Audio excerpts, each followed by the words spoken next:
আসসালামু আলাইকুম, কেমন আছেন সবাই? আমার হাতে দেখতে পাচ্ছেন এটা জার্মানির ডায়না, মেড ইন জার্মানি, আদবলেস কোম্পানি, অনেক আগের মডেল। তবে এটার একটা প্রবলেম, যে ইউজার সে আমাকে বললো এটার ব্যারেল থেকে নাকি পেলেট মোটামুটি 8 ইঞ্চি উপরে মারতেছে সবগুলো।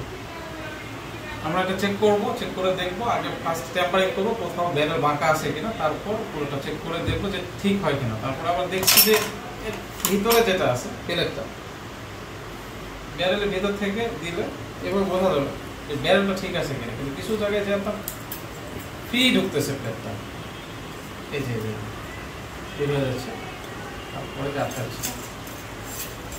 এটা আমরা ভাই থেকে 2 দিন সময় নিয়ে নিয়েছি। এখানে ভাই আছে, কি প্রবলেমটা আপনার গানের ভাই? আমার গানটা এটা ফায়ার বললে 8 ইঞ্চি উপরে গেল সবগুলোই। হ্যাঁ, সবগুলো উপরে। আমি আপনাকে সময় তো চাই না, এখন সেটা ঠিক পাচ্ছি না। হ্যাঁ আমি তো আপনাকে সময় চাই না। হ্যাঁ হ্যাঁ, সমস্যা নেই। আচ্ছা, ভাইয়ের বাড়ি বগুড়া থেকে আসছে আমার এখানে। আমরা চেষ্টা করবো 2 থেকে 3 দিনের মধ্যে ইনশাল্লাহ এই জিনিসটা ঠিক করে দেওয়ার। আমি আশা করি এটা ঠিক করতে পারবো। দেখি পর থেকে কি হয়। আসসালামু আলাইকুম।